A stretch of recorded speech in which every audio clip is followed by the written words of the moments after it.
Hello and welcome to the video notes for lesson 10.5, surface area of pyramids and cones.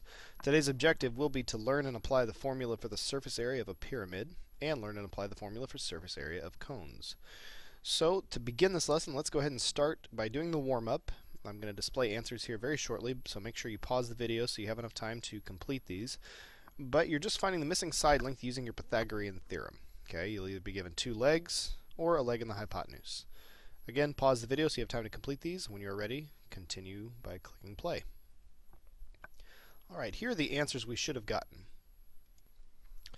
Number 1, C is 25. Number 2, B is 12. Number 3, A is 9.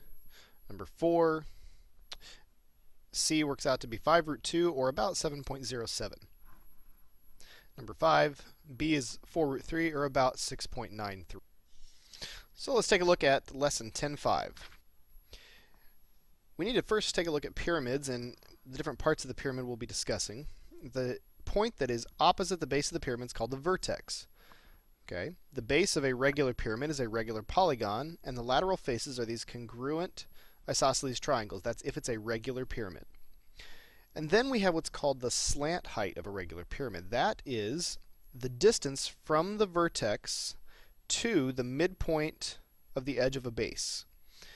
When we talk about surface area of pyramids, we're going to be using the slant height measurement as opposed to the actual height, because pyramid does not have two bases. So the surface along this side has a height called the slant height, and that's what we're going to be using, slant height. The altitude of a pyramid, then, is different from the slant height. Altitude of the pyramid is the perpendicular segment from the vertex to the plane containing the base, which would stretch down to the center of the base if it's a regular pyramid. A non-regular pyramid would be oblique in this case, looking like this. Notice that in a slant height, it is perpendicular to that edge of the base. So let's take a look at the formulas for lateral and surface area of regular pyramids.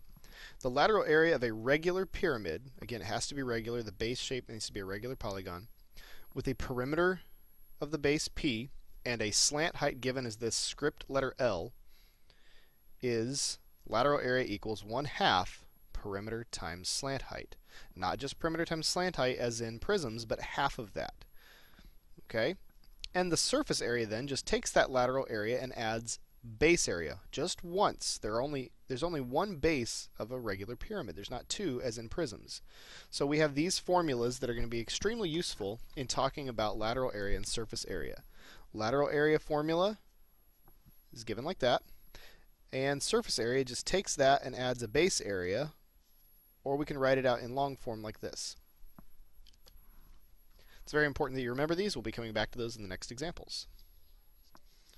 So let's take a look at example 1. Example 1a, we need to find the lateral area and surface area of a regular square pyramid with a base edge length of 14 centimeters and a slant height of 25 centimeters. Now, I haven't given you the picture for this, but we really don't need it. We need the formulas.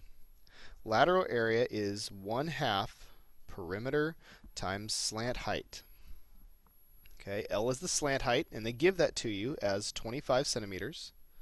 And we can find perimeter because they tell you the base edge is 14, and it's a regular square pyramid, so the base is a square. So if the edge length of that square is 14, perimeter is just 4 times 14.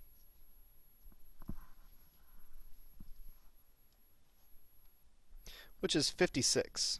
So I know perimeter, I know slant height, I can plug it into the formula. The lateral area is 1/2 56 times 25. Okay, when we do that calculation, we get that our lateral area is 700 square centimeters. But we also need surface area, so we take the lateral area plus a base area. So I'm going to take that 700 we just found plus the base area. Well, we have to look at the base area as the area of a square. Base area, in this case, is side length squared. So it's 14 squared, or 196. And we only had one base area because there's only one base to a pyramid. So 700 plus 196 is 896 square centimeters for our total surface area. All right, let's take a look at example 2b, or 1b, sorry. We are given another pyramid here, but this is what we would call a hexagonal pyramid, where the base of our regular pyramid is a hexagon. Okay, I'm going to quickly draw a representation just of that base because we need to find the base area in just a little bit. So we'll have to use our regular area formula for regular polygons. We'll come to that in just a second. Let's look at our formulas. For lateral area, we want 1/2 the perimeter times the slant height. So here's what we need to know. We need to know slant height, which they give you is 16. This segment connecting the midpoint of a side to the vertex is our slant height, so that's 16. And the side length of our regular hexagon at the base is 10. So our perimeter is 6 times 10, or 60. So I can find my lateral area right away. Lateral area is 1/2 the perimeter of 60 times the slant height of 16. So we're going to do half of 60 times 16. And our lateral area is 480 square inches. But we also need to find surface area. In order to find surface area, we're going to take that lateral area and add the base area. That's what we have to find before we can proceed. The base area of a regular hexagon is 1/2 apothem times perimeter, if you'll remember from chapter 9. So I need to find the apothem. I already know the perimeter from the previous part of the problem is 60. I just have to find the apothem. Well, if you draw your apothem, remember it's perpendicular to that edge. We have in a hexagon a 30, 60, 90 triangle that's created, where the short leg of that triangle is half of 10, or 5. So the apothem is that short leg times root 3. The apothem is 5 root 3. So I'm going to plug in 5 root 3 into my formula for my base area. Well, I'm going to go ahead and simplify this in terms of root 3. I'm going to do half of 5 times 60. So that's 150 root 3 for my base area. So before I round anything, I don't want to round until the very last step, so I'm going to write everything in like this. My lateral area was 480. My base area is 150 root 3. And I'm going to bring the calculator over here to show you how you should put this in the calculator. Hopefully there won't be too much glare if I hold it at an angle. Okay, we want to do this multiplication first. We always do multiplication before adding. So we'll do 150 times the square root of 3. I'm going to go ahead and equals, and then I'll add 480. It just keeps me from making any mistakes. So our surface area is approximately 739.8. It doesn't tell you exactly where to round, so we're going to round to the nearest tenth, and that is square inches. All right, let's move right along. When we talk about cones, we have some of the same terminology. The vertex of a cone is a point opposite the base. The axis of a cone is the segment with endpoints at the vertex and the center of the base. Now, if it's an oblique cone shifted off to the side, the axis is no longer perpendicular to the base. So the axis is not always the height. In a right cone, however, it is perpendicular to the base. The axis of an oblique cone is not perpendicular to the base. The slant height of a right cone is the distance from the vertex to any point on the edge of the base, to any point on that circle. The altitude of a cone is the perpendicular segment from the vertex to the plane containing the base. So the altitude and the axis will be the same in right cones, but not necessarily in oblique cones. And we have these formulas to go along with surface area and lateral area of right cones. The lateral area of a right cone is pi r times the slant height. Now the reason we get that is because we are going to take half of our circumference, so that's just radius times pi, times our slant height. And the surface area of a right cone, once we take that lateral area, we just add the base area, which is pi r squared. So we're going to use those formulas for the next example. So in example 2, we need to find the lateral area and surface area of a right cone with a radius of 9 and a slant height of 5 centimeters. Well, they give you the radius equals 9, the slant height is 5, so let's look at what we need from the formula. We need to find the lateral area, which, if you remember from your formula, is pi times radius times slant height.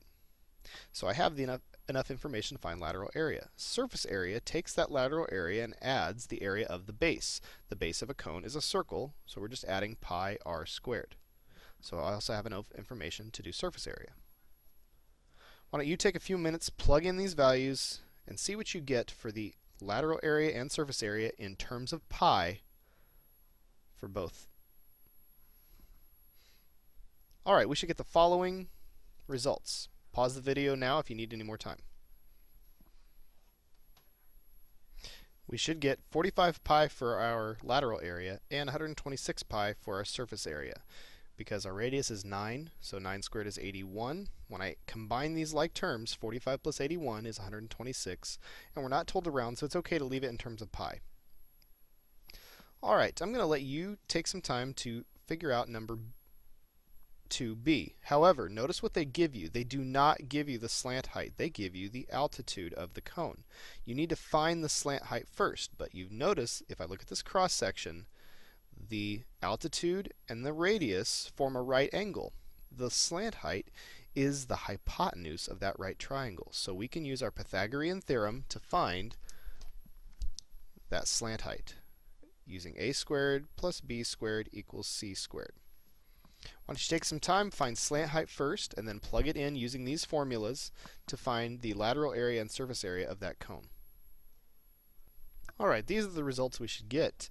The slant height is 17. When you plug in your Pythagorean theorem, slant height is exactly 17.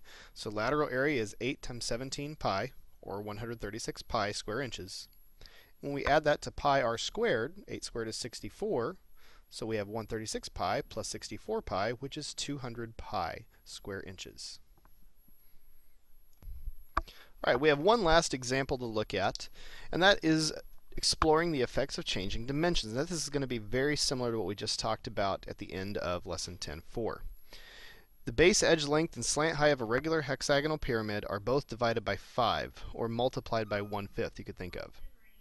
Excuse that interruption. We need to describe the effect on the surface area. Well, again, this doesn't have to be a complicated process. Remember, if we multiply our dimensions by the factor a, the area of any kind changes by the factor a squared. So instead of dividing our surface area just by 5, our surface area is divided by 5 squared, or 25. And the same kind of problem here. If we are taking all the dimensions and multiplying them by 2/3 for this pyramid, then the surface area is multiplied by 2/3 squared, or 4/9. Alright, that concludes our lesson 10.5, surface area of pyramids and cones. We will begin the homework assignment for the lesson in class.